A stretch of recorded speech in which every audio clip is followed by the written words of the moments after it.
Hi guys, welcome to Friday's newsletter.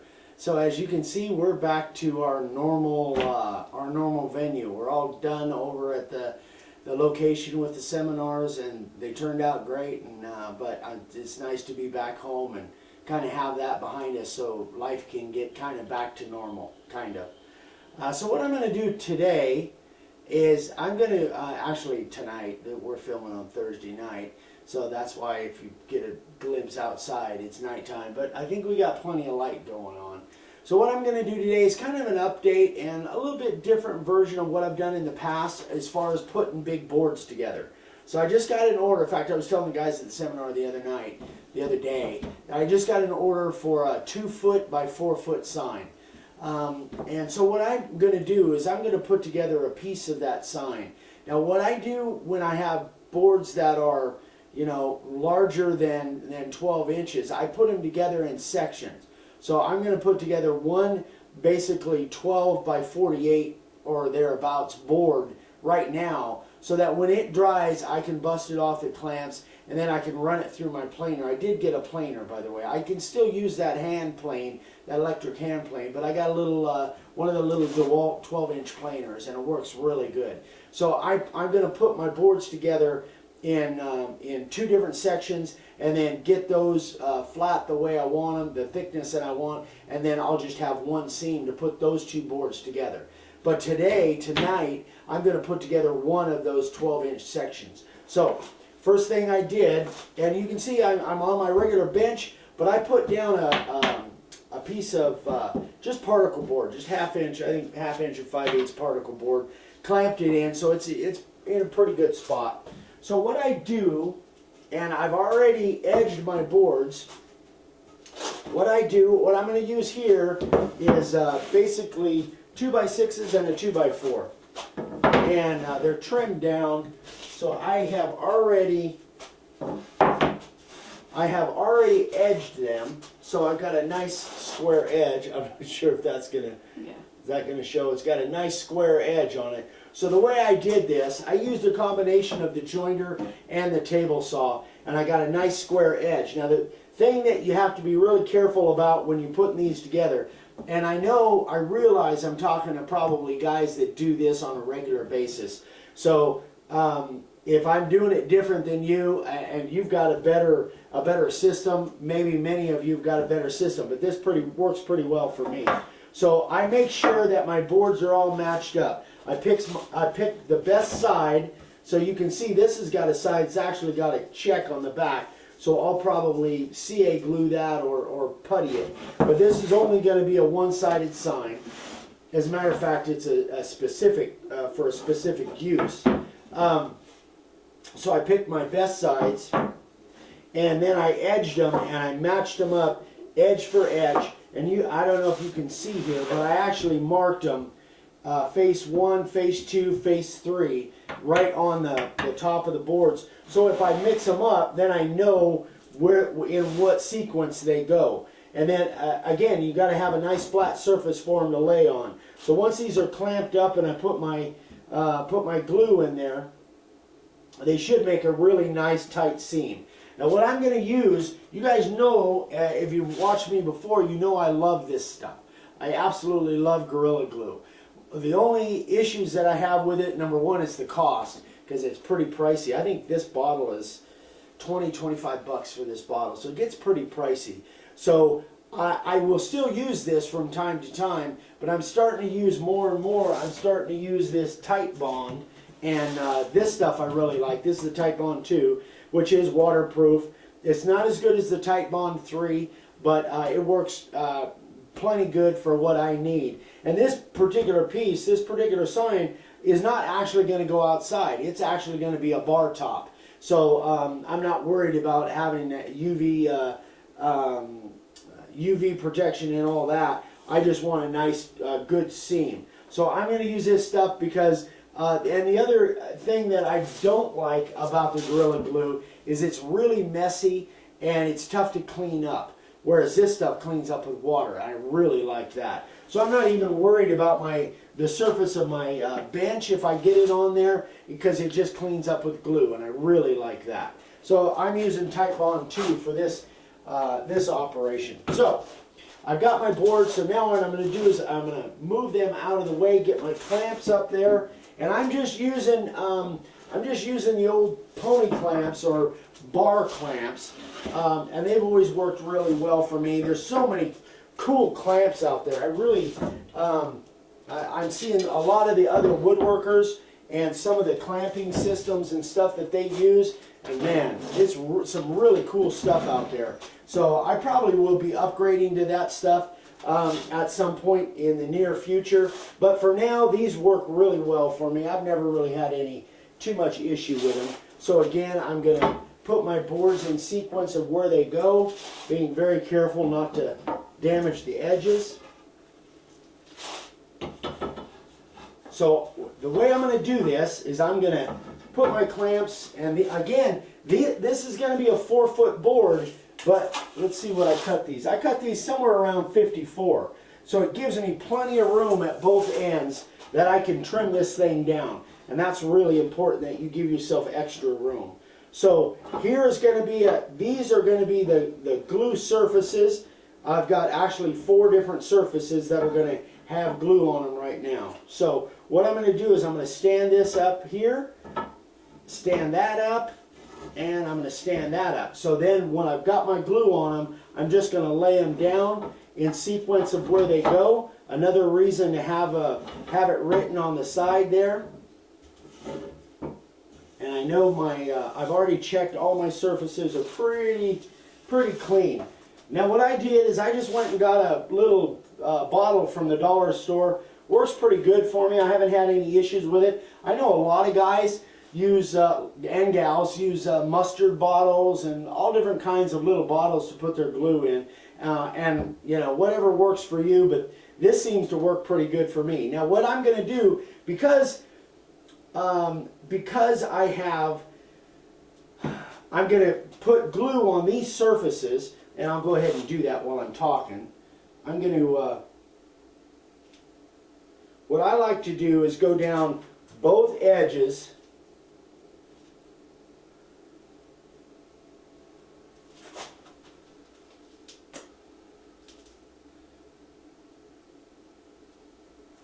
and, boy, awkward silence. So I like to go down both edges. You probably can't see that particular one because it's kind of lower than the others. But the biggest thing, as a matter of fact, I was talking to one of the guys the other day in a seminar, and the biggest thing that I think new guys that don't do this very often make is they don't put enough glue on. I don't like to skimp on glue. Now, especially with this kind of glue, because of the fact that this stuff doesn't expand the way the Gorilla Glue does. The Gorilla Glue expands a lot. So now what I'm going to do, because this surface and this surface are going to be together, this one is going against the bottom of here, which means I really need to load up this edge. Because normally I glue both surfaces, but in this particular case I'm only gluing one surface, putting the glue on one surface, and it's going to go against a bare edge. So what I do is I really load up this surface to make sure that I've got plenty of glue coverage on that. I'm going to put a little bit more on there too. Again, with this stuff, I want to absolutely make sure I got gobs of glue on there. Now what I do, and again, a lot of guys do it different, but I just want to make sure that that glue is spread to every part of the board. And unfortunately, it's not warm right now, and I'm not outside, so this stuff isn't setting up too fast.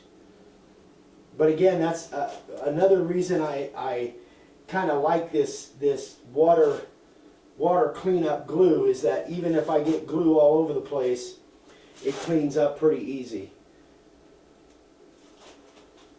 I'm just going to spread that glue and thicken it up and just make sure there's gobs of glue. And again, you know, I'm not an expert at this, guys. Many of you are probably a lot better at this stuff than I am.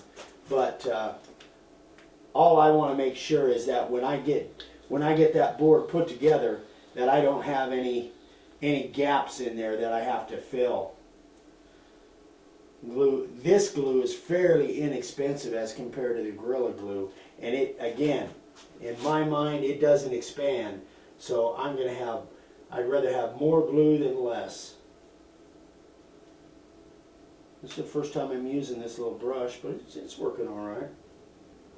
Now, a lot of guys also on the clamps, a lot of guys put packing tape or painter's tape on your actual bar clamps, and makes the glue cleanup afterwards come off a little bit easier. I don't worry about that too much on there, just simply because, heck, I can just chip it off with my knife, and it's pretty easy. So there is that. I've got the glue spread. Now I have to really pay attention to how I lay these things down. So I'm going to lay this one this way, lay that one that way, and that one goes this way. I want to get my ends somewhat evened up. Put a little bit of pressure on that. Try and get that closed up before that glue all drips to the back.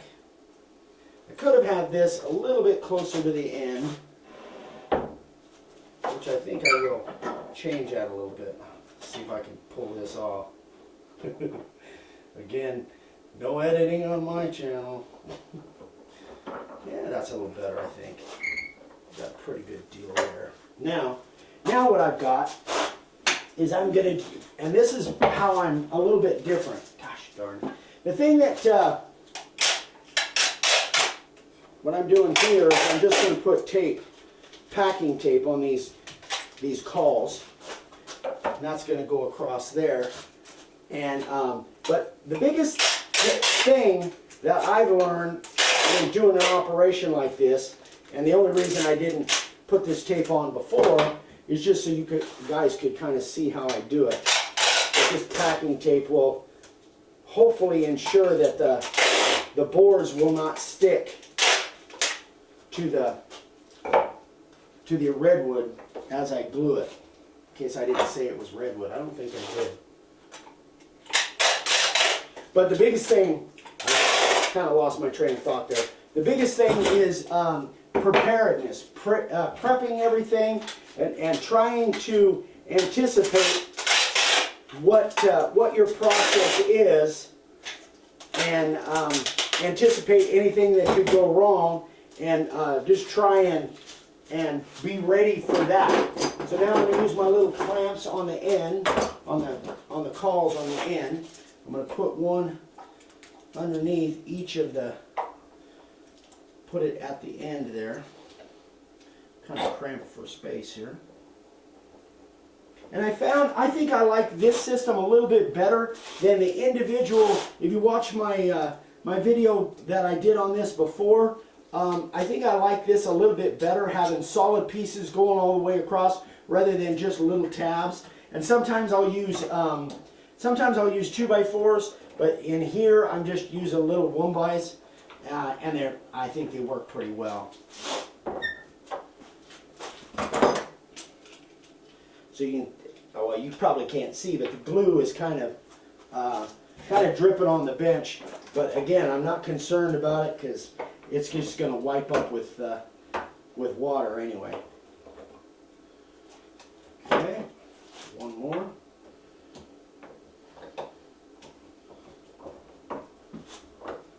Okay, so now I'm going to tighten these down, and I'm going to put two more clamps on there, and I'm going to put them opposite direction. So those I put from underneath, and I'm just kind of eyeballing this, and I could, honestly, I could put some cawls in between here too to make up the difference on that that little wrong way. There's a little variance in the center. Dadgummit. See, that's what I'm talking about. There's a little variance in the center here, a little step there. I'm not really worried about that because I'm going to run it through the planer anyway. so it's not that big a deal. If I was clamping 1x stuff, then that would be a problem. But being as this stuff is 2x, and again this is going to be a bar top, so I'm not that concerned. But even if it was an exterior sign, I really wouldn't worry about it. But you could put another one of these calls here, and although for there you might use a 2x4, because I'm not sure that the little 1xs would be enough, that you could suck them down enough. But and again, babe, would you hand me one of those 2x4s over there? So here's some other calls that I've used in the past, and you could put that across there, but I'm not even going to worry about it. But that could be, if I was probably outside and I had my whole bench top. I'm kind of cramped for space here, but I have my whole bench top. I might put a set of calls in the center as well, but I think that's going to be fine. It's nice and even at the ends. So now what I'll do here, I just have I just got a little bucket thing with a rag in it with water, and I'll just kind of clean that up. Works pretty good. And there's something, now I'm speaking to myself, I should have been a little bit more prepared and actually wiped some of that glue off with, scraped it off, rather than having to do the whole thing with a rag with all the extra glue that I use. But basically, I can wipe all that out. And you can see there's a pretty good difference there. But again, when I plane that down, it won't really make any difference. I'll just have to plane a little bit more material off there, but it's gonna make a nice tight seam. And that's my main concern, is that I don't have any gaps in there. All right, so now I'm gonna turn that over, see if I can do it without busting a light or a window or a forehead. Or a forehead, yeah.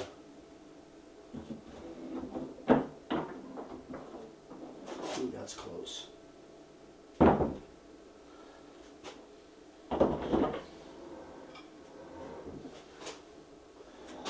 Spin that. Nah, maybe I better not. Alright, so there I've got, I'm just going to lay that down that way. Now I can get to my rag, and I'll just clean the rest of that glue up. Back I'm not that concerned about. But they say glue is really tough on planer knives. So what I'll do probably, even after this is dried and everything, what I'll probably do is just scrape off as much of those glue gobs off there as I can before I run it through the planer. Then I'll plane this one down after I busted off the clamps, and then I'll glue up another one identical to this, and then I'll put those two together. That'll make my 4-foot sign, my 2-foot by 4-foot sign. So I may take you guys through the process of that over the next week. Maybe maybe next Friday I'll be starting on this sign, or maybe I'll glue the two pieces together. I don't know. You guys let me know. If you want to see me glue the next piece together, let me know. Or if you want to see something else on these newsletters, I've got a bunch of ideas. A lot of cool things coming up, by the way. But that's, in essence, that's all there is to it. But again, think of your clamps being opposite. Now I could have done one this way, one and alternate them. A lot of guys do that. I find that if I just put two on the end and two in the center and they're opposite, that works really well. I like this tight bond too. Again, it's just the cleanup and the ease of it. As long as you use enough glue to where you don't get some gaps, that's the biggest thing. The Gorilla Glue is great for closing the gaps because it expands, but this stuff is much less expensive and a lot easier to clean up. So anyway, guys, hope that was helpful to you. Let's see. Well, you're seeing this on Friday, so thanks for watching. We appreciate it. Subscribe if you haven't subscribed. If this was helpful for you, a thumbs up would be cool. Tomorrow morning, hopefully Saturday morning, Dad will be doing one of his country music memories. A lot of you guys seem to kind of like that, and then we'll be back on Monday morning with coffee and questions. So if you guys have if you have anything that you want to see specifically, I've got a lot of things in the works, but let me know. I'd be happy to add it to the list, and we'll do some cool demos for you. So anything I'm forgetting? I don't think so. That's about it, huh? All right. Guys, have a great weekend, and we will see you on Monday morning. Bye-bye.